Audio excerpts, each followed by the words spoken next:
Hi everyone, तो कैसे हो आप लोग। आई होप आप लोग बहुत ही अच्छे होंगे। तो आज का वीडियो बहुत ही मोस्ट इंपॉर्टेंट होने वाला है, जो क्लास 10 का मैथ ऑब्जेक्टिव क्वेश्चन 1.1 से 1.4 तक वास्तविक संख्या का ऑल टू ऑल ऑब्जेक्टिव आज इस वीडियो में बिल्कुल सॉल्व करेंगे। प्लीज वीडियो को स्किप मत करना, वीडियो को अंत तक देखना। बिल्कुल मोस्ट इंपोर्टेंट ऑब्जेक्टिव जो आपके एग्जाम में ऑलरेडी पूछा हुआ है और आपके एग्जाम में आने का पूरा चांस 100% चांस है। ठीक है, तो वीडियो को अंत तक देखना और प्लीज वीडियो को स्किप मत करना। आज का वीडियो बहुत ही मोस्ट इंपोर्टेंट होने वाला है, प्लीज आपके एग्जाम के लिए बहुत ही मोस्ट इंपोर्टेंट वीडियो है। वीडियो को अंत तक देखना है, प्लीज वीडियो को स्किप मत करना। प्लीज चैनल पर नए हो तो सब्सक्राइब करना ताकि आने वाली वीडियो का नोटिफिकेशन आपको समय पर मिलता रहेगा। ठीक है, तो फर्स्ट क्वेश्चन जैसे कि आप स्क्रीन पे देख रहे हो कि मेरा सही विकल्प चुनना है। इधर आपका देखो ध्यान देना है। ठीक है, आपका ध्यान किधर है तो मैथ इधर है। प्लीज मैथ पे ध्यान दो, बहुत ही अच्छे मार्क्स आएगा। वीडियो को अंत तक देखना। यहाँ पे क्या है, मेरा सही विकल्प चुनना है। कह रहा है कि 3 - क्या है तो समझना। देखो 3 - क्या है। ऑप्शन ए में परमेय संख्या, बी में अपरमेय संख्या, सी में एक पूर्णांक है, डी में इनमें से कोई नहीं है। ठीक है, तो को समझना। 3 जो है आपका क्या है, 3 एक परमेय संख्या। जो संख्या का वर्गमूल रूट से बाहर निकलता है वो संख्या परमेय संख्या होती है। जिसका वर्गमूल बाहर नहीं निकलेगा वो अपरमेय संख्या होगा। ठीक है, तो 3 तो ऑलरेडी बाहर रूट से है, ये परमेय संख्या। लेकिन रूट 3 जो है क्या अपरमेय संख्या है। तो एक परमेय संख्या और एक अपरमेय संख्या हमेशा क्या होता है तो अपरमेय संख्या। तो ऑप्शन नंबर बी आपको क्या हो जाएगा, अपरमेय संख्या, जो बहुत ही मोस्ट इंपोर्टेंट है। आपके एग्जाम में ऑलरेडी क्वेश्चन पूछा हुआ है। ठीक है, तो यहाँ पे आपको फर्स्ट क्वेश्चन सॉल्व हो गया। सेकंड तो क्या होगा, तो सेकंड निम्नलिखित में से कौन सी संख्या परमेय संख्या है। देखो परमेय संख्या उसे जिसका क्या होगा वर्गमूल निकलेगा, जिसका रूट से बाहर निकल सकता है। ठीक है, तो 49/64 है। तो 49 किसका होता है, 7 का वर्गमूल होता है। 64 किसका होता है तो 8 का होता है। ठीक है, तो यहाँ पे 49/64 मेरा क्या हो जाएगा, तो ये क्या होगा, 49/64 जो क्या है ये एक मेरा क्या परमेय संख्या होगा। लेकिन देखो 81 तो होता है, लेकिन 91 किसी का वर्गमूल नहीं होता है। बी ऑप्शन नंबर में देख रहे हैं। सी में आपका है 31/√91। ठीक है, देखो 31 भी किसी का वर्गमूल नहीं होता है, ना 91 किसी का होता है। ठीक है, डी में आपको दिया है 49/101। देखो 49 जो होता है 7 का होता है, लेकिन 101 किसी का नहीं होता। ठीक है, जो वर्गमूल जो किससे होगा, देखो जिसका वर्गमूल रूट से बाहर निकल जाएगा, जो रूट से बाहर आएगा वो संख्या परमेय संख्या होगी, और जो रूट के अंडर में रहेगा वो क्या होगा, अपरमेय संख्या। तो परमेय संख्या जो क्या होगा 7 बटा क्या होगा, तो 49/64। जो 49 किसका होता है तो 7 का, और 64 जो होता है 8 का। तो ये ऑप्शन नंबर ए आपका करेक्ट आंसर हो जाएगा। तो यहाँ पे मैंने 1 और 2 को सॉल्व किया। तो आगे मैं इसी तरह ऑल टू ऑब्जेक्टिव जो 1.1 से 1.4 तक, 1.1 से लेकर 1.4 तक ऑल टू ऑब्जेक्टिव वास्तविक संख्या का हम लोग सॉल्व करने वाले हैं। जैसे कि आप स्क्रीन पे देख रहे हैं कैसा कैसा क्वेश्चन आपके एग्जाम में, और ऐसा ऐसा क्वेश्चन आपके एग्जाम में ऑलरेडी आता है। जैसे कि आप नहीं तो आप जाकर देख सकते हो, पहले का पीछे का आप क्वेश्चन पेपर देख सकते हो, बिल्कुल ऐसा ही क्वेश्चन आपके एग्जाम में आता है। तो मैंने 2 तक यहाँ पे बताया। तो 3 का हम लोग देखते हैं 3 का क्या करा। ठीक है, तो 3 का यहाँ पे आप जैसे कि देख रहे हो, तो 3 का यहाँ पे करा कि निम्नलिखित में से अपरमेय कौन अपरमेय संख्या है। देखो अपरमेय संख्या कौन सा है समझना। अपरमेय संख्या जो क्या होगा रूट से बाहर नहीं निकलेगा। ठीक है, अपरमेय संख्या जो रूट से क्या होगा बाहर नहीं, निम्नलिखित में से कौन अपरमेय संख्या है। पहला देखो 36/64, ये क्या परमेय संख्या है। 1/81 भी परमेय संख्या। देखो 36 6 का होता है, 64 8 का वर्गमूल होता है। आपको देखो 1 से लेकर 30 तक वर्गमूल याद करना बहुत ही मोस्ट इंपोर्टेंट है आपके एग्जाम के लिए। परमेय संख्या और अपरमेय संख्या के लिए बहुत जरूरी होता है। ठीक है, यहाँ पे देखो एक भी किसी एक का एक वर्गमूल होता है, 81 9 का होता है। रूट 3/5 देखो किसी का वर्गमूल होता नहीं है। 9 बटा क्या रूट 49 है, देखो 9 होता है ऑलरेडी, 9 रूट से बाहर है। 49 7 का वर्गमूल होता है। ये भी क्या है मेरा, तो सब देखो ऑल टू ऑल मतलब ऑप्शन ए बी और डी ये सब क्या है क्या है परमेय संख्या। लेकिन देखो यहाँ पे 3/5 जैसे कि देख रहे हो यहाँ पे कि रूट 3/5 है, ये क्या है आपको अपरमेय संख्या है। कैसे सर, देखो रूट 3 जो होता है 3 किसी का वर्गमूल नहीं होता है, 5 भी किसी का वर्गमूल नहीं होता है। ठीक है, लेकिन 36 6 का होता है, 64 8 का होता है, 1 का 1 होता है, 81 9 का होता है। ठीक है, इस तरह आप समझ रहे हो। तो ऑप्शन नंबर सी आपका क्या हो जाएगा, अपरमेय संख्या, जैसे कि आप स्क्रीन पे देख रहे हो। ठीक है, यहाँ पे आपका देखो क्या है, तो आगे आपका निम्नलिखित में से कौन सी संख्या अपरमेय संख्या है, तो भी समझना। ये वीडियो बहुत ही मोस्ट इंपोर्टेंट है। प्लीज इसको क्या करना है, लाइक शेयर और सब्सक्राइब करते रहना। ठीक है, प्लीज़ चैनल पर नया तो सब्सक्राइब करना, ताकि देखो इस तरह का वीडियो आपको मिलता रहेगा और आपको एग्जाम के लिए बहुत ही मोस्ट इंपोर्टेंट होगा। ठीक है, तो यहाँ पे देखो क्या कर रहा था, निम्नलिखित में से कौन सी संख्या अपरमेय संख्या है। अपरमेय संख्या कौन सी है, देखो 9 जो होता है 3 का वर्गमूल, 20 किसी का वर्गमूल होता नहीं है, 25 5 का, 49 7 का होता है। तो यहाँ पे मेरा ऑप्शन नंबर बी क्या होगा, अपरमेय संख्या जो किसी का वर्गमूल होता नहीं है। आप नहीं तो आप निकाल के देखना, रूट से बाहर ही नहीं आएगा और कुछ संख्या रूट में ही रहेगा। जैसे मैं 4 5 20, इसका 2 रूट 5, लेकिन देखो 2 क्या हो जाएगा परमेय और रूट 5 अपरमेय, तो हमेशा अपरमेय संख्या। एक परमेय और एक अपरमेय मिलकर हमेशा क्या कर देता है, अपरमेय संख्या कर देता है। जैसे कि यहाँ पे आप देख रहे हैं कि एक क्या है दो, यहाँ पे देखो आगे क्वेश्चन आपका है 2√2 क्या है, एक परमेय संख्या है, एक अपरमेय संख्या, एक पूर्णांक है, डी इनमें से कोई नहीं। जैसे कि डी का ऑप्शन देख सकते हो। और ये देखो एक और नोटिस करना बहुत जरूरी है कि देखो जो ये आपका जो क्वेश्चन नंबर जैसे कि देख रहे थे, ये ऑल टू ऑल क्वेश्चन आपको बिहार मैट्रिक बोर्ड 2011 2012 2011 जैसे कि देख रहे हैं सेकेंड सीटिंग में, ये सब ऑल टू ऑल क्वेश्चन आपके एग्जाम में आया हुआ है। तो प्लीज वीडियो को स्किप नहीं करना है, वीडियो को लाइक करना, सब्सक्राइब करना और शेयर भी करना है, अपने दोस्तों को शेयर करना है। तो प्लीज वीडियो को अंत तक देखना मेरे दोस्त, मेरे प्यारे, मेरे लाडले, ठीक है। तो यहाँ पे क्या हो गया, तो मैंने यहाँ पे क्या किया, तो यहाँ पर मैंने आपको सॉल्व बता दिया कि 2√2 जो क्या है, 2√2 देखो 2 क्या है परमेय संख्या, लेकिन √2 क्या है अपरमेय संख्या। तो हमेशा एक परमेय संख्या और एक अपरमेय संख्या हमेशा क्या होता है बाबू, तो मेरे अपरमेय संख्या होता है। समझ में आ गया। 2 क्या है, 2 तो एक परमेय संख्या है पता है, लेकिन √2 क्या है अपरमेय संख्या, तो 2√2 हो गया। तो देखो एक परमेय और एक अपरमेय हमेशा क्या होता है, तो अपरमेय संख्या होता है। आगे देखो निम्नलिखित में से π/2 क्या है, फंसा दिया ना। π/2 क्या है, देखो पाई जो है हमेशा समझना पाई अपरमेय संख्या होता है, ठीक है। मैं यहाँ पे लिख के बताना चाहूंगा आपको, पाई जो आपका होता है क्या होता है, तो पाई आपका जो होता है, पाई आपका होता है अपरमेय संख्या, ठीक है, अपरमेय संख्या होता है, ठीक है। लेकिन पाई का मान 22/7 ये क्या होता है बाबू, तो मेरे परमेय संख्या होता है। क्या होता है, परमेय संख्या हो। थोड़ा हैंड राइटिंग खराब है समझना। यहाँ पे देखो मैथ में हम लोग हैंड राइटिंग नहीं देखते हैं, हम लोग समझाने की कोशिश करते हैं ताकि आपको समझ में आ जाए, ठीक है। तो पाई क्या है, हमेशा अपरमेय संख्या, लेकिन पाई का मान 22/7 क्या होता है, तो परमेय संख्या होता है, ठीक है। तो पाई हमेशा, पाई क्या बताएं आपको, अपरमेय, और 2 जो है परमेय संख्या। तो समझना एक अपरमेय और एक परमेय हमेशा क्या होता है, तो हमेशा आपको मैं बताया एक अपरमेय संख्या होता है। समझ में आ गया यहां तक आपको। तो π/2 क्या हो जाएगा आपको, अपरमेय संख्या। आगे आपका निम्नलिखित में कौन अभाज्य संख्या है, देखो अभाज्य संख्या उसे कहते हैं जिसका गुणनफल मात्र 2 हो, जो एक और अपने से कट सकता है बाबू, जो एक से कटेगा और जो खुद से संख्या कटेगा वो संख्या आपको अभाज्य संख्या कहलाता है। आपको माइंड में बैठा लेना है, ठीक है। तो 8 देखो 2 से भी कटेगा, 4 से भी कटेगा, 8 से भी कटेगा, 1 से भी कटेगा, मतलब बहुत सारा से कटेगा, तो इसको मेरा ही आभाज्य संख्या नहीं है। 9 जो देखो 9 भी 3 से कटेगा, 9 से कटेगा, 1 से कटेगा, ये भी आभाज्य संख्या नहीं है।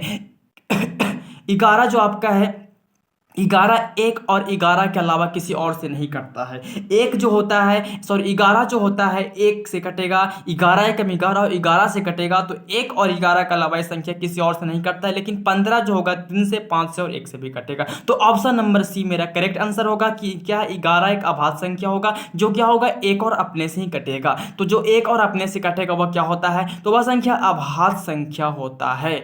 समझ में आ गया यहाँ तक आपको। अब देखो 1440 है, देखो 1440 में 2 का अधिकतम घात क्या होगा, इसको बनाना बहुत ही इंपॉर्टेंट है। यहाँ पे बहुत ही बेसिकली ये आपको क्या है, तो ये आपका क्वेश्चन 1.2 से है, यहाँ पे 1.1 से 1.4 तक ऑल टू ऑल ऑब्जेक्टिव इस वीडियो में हम लोग देखने वाले। तो वीडियो को अंत तक देखना है, वीडियो का स्किप नहीं करना है, वीडियो का स्किप नहीं करना है, ठीक है। तो यहाँ तक समझ में आ रहा है, यहाँ तक तो आपको 1440 में पूछ रहा है कि 2 का अधिकतम घात क्या होगा, ठीक है।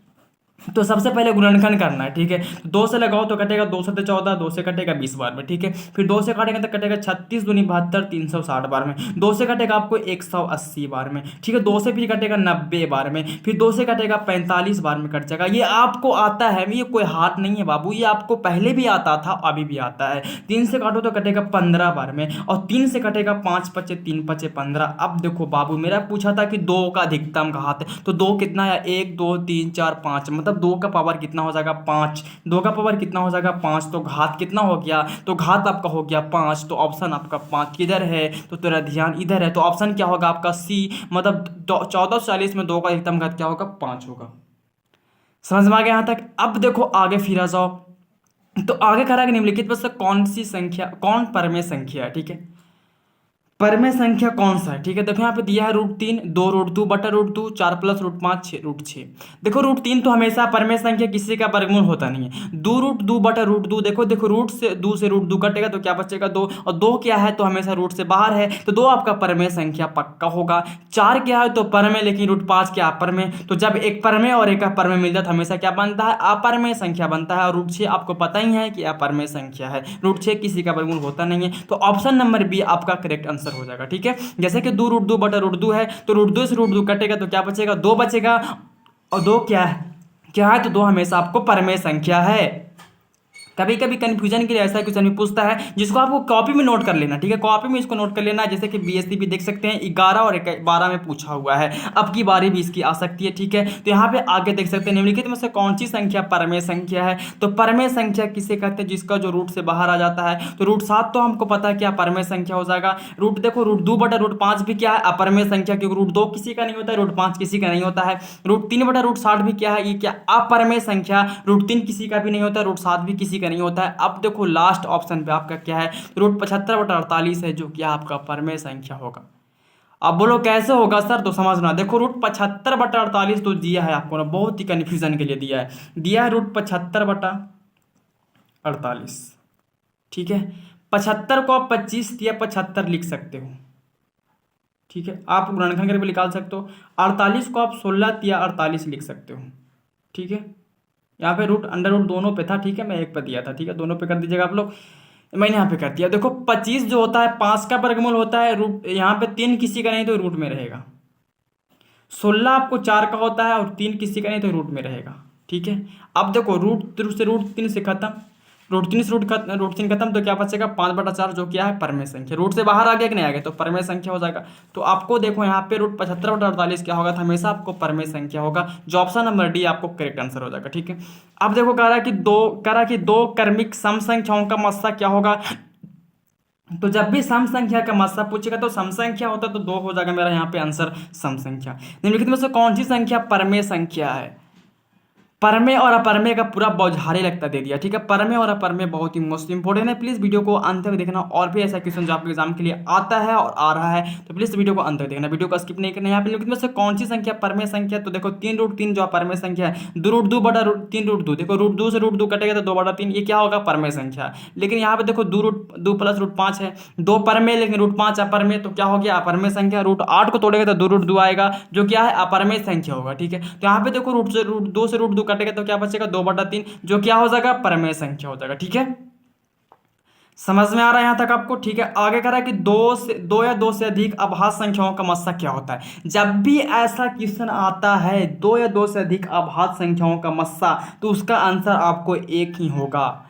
माइंड में सेट करना, जब भी ऐसा क्वेश्चन आएगा 2 या 2 से अधिक अभाज्य संख्याओं का मस्सा अगर पूछे आपसे, तो उसका आंसर हमेशा अभाज्य संख्या का मस्सा हमेशा एक होगा, तो एक होगा। नहीं तो आप जैसे कि निकाल सकते हो, जैसे कि यहाँ पे देख रहे हो 3 और 5 दोनों क्या है मेरा अभाज्य संख्या है, ठीक है। इसको हमको ACF निकालना, मतलब मस्सा 3 से 5 भागा तो 3 एकम 3 कटेगा, 5 में से 3 घटेगा 2 बचेगा, फिर यहाँ संख्या उतरता है तो 3 उतर जाएगा। अब देखो 2 एकम 2 लगाओ तो 2 से कट जाएगा, 3 में से 2 घटेगा 1, अब फिर उतरेगा 2 तो 2 से कटेगा तो 2 एकम 2, मतलब यहाँ पे आपका ACF क्या हो गया तो 1। तो इसीलिए मैंने बताया कि जब भी आपको 2 अभाज्य संख्याओं का मस्सा पूछे तो उसका आंसर एक होगा, तो होगा चाहे जो भी हो जाए, ठीक है। तो आपका आंसर कि हाँ यहाँ पे ऑप्शन ए है, तो आपको ऑप्शन नंबर 1 करेक्ट आंसर हो जाएगा यहाँ पे, जैसे कि देख रहे हो। आगे कह रहा है कि 2 परमेय संख्याओं के बीच अधिकतम कितनी परमेय संख्या अनंत हो सकती है।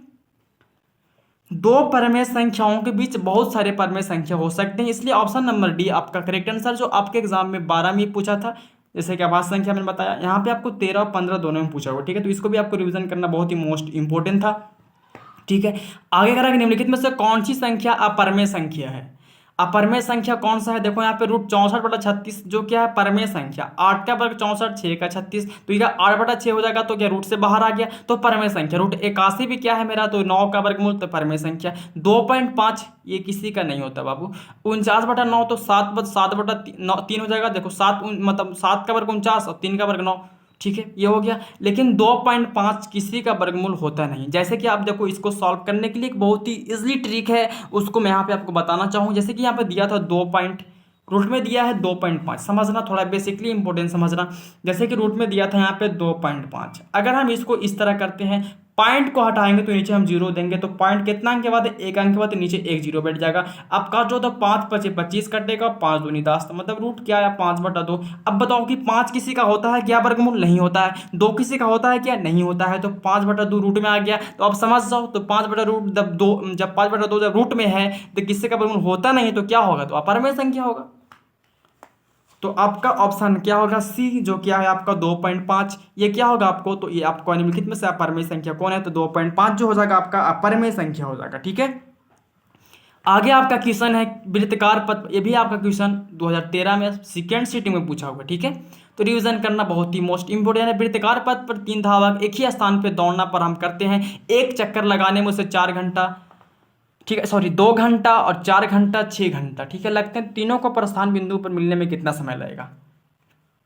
3 धावक है जो 2 घंटा एक ही स्थान में उसको जब दौड़ना प्रारंभ करता है, जब एक स्थान मिलता है तो उसको समय 2 घंटा 4 घंटा और 6 घंटे लगता है। तो तीनों को जब एक बिंदु पर मिलेगा तो कितना समय लगेगा? तो जब भी ऐसा क्वेश्चन पूछेगा बाबू, तो हमेशा आपको ऐसा क्वेश्चन को एलसीएम निकालना है। क्या करना है? तो हमेशा आपको एलसीएम निकालना है। तो 2 घंटा 4 घंटा और 6 घंटा का एलसीएम निकालने के लिए आपको देखो कैसे करना है। तो 2 4 6 का हम एलसीएम निकाल देंगे। तो 2 एकम 2, 2 दूनी 4, 2 तिया 6। अब तो नहीं निकलेगा, तो 2 दूनी 4 तिया 12, मतलब क्या हो जाएगा? 12 घंटा। तो 12 घंटा आपका ऑप्शन किधर है? तो आपका ऑप्शन इधर है। तो ऑप्शन नंबर सी आपको आंसर करेक्ट हो जाएगा, जैसे कि आप स्क्रीन पे देख रहे हो। तो मैंने यहाँ तक तो ऑल टू ऑल बहुत ही क्वेश्चन को मैंने आपको देखा जो आपके एग्जाम में आने वाला था, बहुत ही मोस्ट इंपॉर्टेंट था, बहुत ही इंपॉर्टेंट था।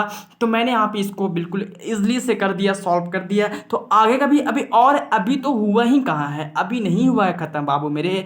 अभी और भी क्वेश्चन अभी है, अभी और भी ऑब्जेक्टिव आपके एग्जाम में मैं लड़ा कर रहूंगा। ऑब्जेक्टिव को छोड़ना नहीं है। ये क्वेश्चन आपको बिहार बोर्ड 2014 में पूछा हुआ है, जैसे कि आप सेकेंड सीटिंग में देख सकते हो। तो आगे का मैं वीडियो और भी सॉल्व करूंगा, जैसे कि मैंने आप पे सॉल्व कर दिया। अभी भी और भी क्वेश्चन है जो आपके एग्जाम में आने वाला है, तो प्लीज वीडियो को अंत तक देखना है, छोड़कर नहीं जाना है, ठीक है। सुने होने, तुम मुझे छोड़ के बड़ा पछताओगे, अगर आप छोड़ दिए तो बहुत पछताओगे, ठीक है। मुझे छोड़ के तुम बड़ा पछताओगे, बड़ा पछताओगे। तो आप लोग को बहुत ही पछताना है, तो प्लीज वीडियो को मत देखना, ठीक है। तो वीडियो को आगे हम लोग देखते हैं कौन सा क्वेश्चन अभी आपके एग्जाम में आने वाला है। तो यहाँ पे आप जैसे कि देख रहे हैं कि क्वेश्चन आपको है कि एक वृत्ताकार पथ पर 3 धावक एक ही स्थान पर दौड़ना शुरू करते हैं। तो एक चक्कर लगाने में उसे 1 घंटा, 3 घंटा और 5 घंटा लगता है। तो तीनों को प्रस्थान बिंदु पर मिलने में कितना समय लगेगा? तो जब भी ऐसा क्वेश्चन, तो आपको मैं बताया कि एलसीएम निकालना, तो एलसीएम इसका आएगा 3 5 15, मतलब 15 घंटा। ऑप्शन नंबर डी आपको करेक्ट आंसर हो जाएगा, जैसे कि आप देख रहे हैं कि आपको 2015 में पूछा हुआ है, ठीक है। तो आप जैसे कि स्क्रीन पे देख लिया। अब देखो यहाँ पे कह क्या रहा है, तो 18 में कह रहा कि भाग लेमा में ए बराबर बी क्यू प्लस आर में क्यू बराबर 0 होगा, जब क्या होना चाहिए? तो देखो जब ऐसा क्वेश्चन पूछता है तो हमेशा देखो जब 0 हो जाएगा क्यू बराबर, तो यहाँ पे बी से बड़ा क्या हो जाएगा? ए। तो ऑप्शन नंबर ए आपको करेक्ट आंसर हो जाएगा, ठीक है। समझ रहे हो ना? बिल्कुल आसानी समझ रहे हो।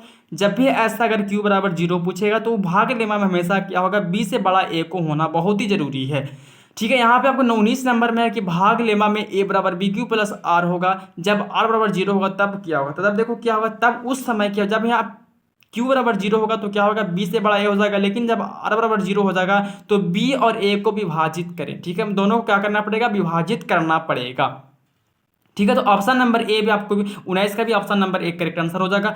आगे 20 का है, यदि ए बराबर बी क्यू प्लस आर में बी क्यू प्लस आर तो मस्सा ए बी, तो मस्सा क्या होगा? ठीक है। तो 20 का आपका आंसर जो हो जाएगा ऑप्शन नंबर ए हो जाएगा बी आर। क्या होगा? तो बी आर। मस्सा क्या हो जाएगा आपका? तो बी आर हो जाएगा, ठीक है। यूक्लिड विभाजन, बाप रे, इतना इंपॉर्टेंट क्वेश्चन जो आपको जैसे कि स्क्रीन पे देख रहे हो 21 नंबर में कि यूक्लिड विभाजन एल्गोरिथम में को 2 धनात्मक पूर्णांक निम्न में से किसे परिकलित करने के लिए हम लोग तकनीक का उपयोग करते हैं। मतलब यूक्लिड विभाजन एल्गोरिथम से हम लोग किस चीज़ का मान निकालते हैं बाबू बताओ? तो आपको पता है ना कि यूक्लिड विभाजन एल्गोरिथम में हमेशा मस्सा निकलता है। तो मस्सा मतलब एचसीएफ भी कभी कभी बोलते हैं इसको। तो क्या है? तो ये मेरा मस्सा ऑप्शन नंबर बी हो जाएगा करेक्ट आंसर, ठीक है। आगे आपका है, यदि 2 संख्याओं का मस्सा 15 और लस्सा 30 है तो संख्याओं का गुणनफल क्या होगा? जब भी ऐसा क्वेश्चन पूछे गुणनफल, तो दोनों को गुना कर दो। तो 15 या 45 मतलब 450। तो 22 का ऑप्शन नंबर 1 करेक्ट आंसर हो जाएगा, ठीक है। जैसे कि आप स्क्रीन पे देख रहे हो 23 नंबर में आपका कि प्रत्येक धनात्मक सम संख्याओं के लिए निम्नलिखित में से कौन सा सत्य है?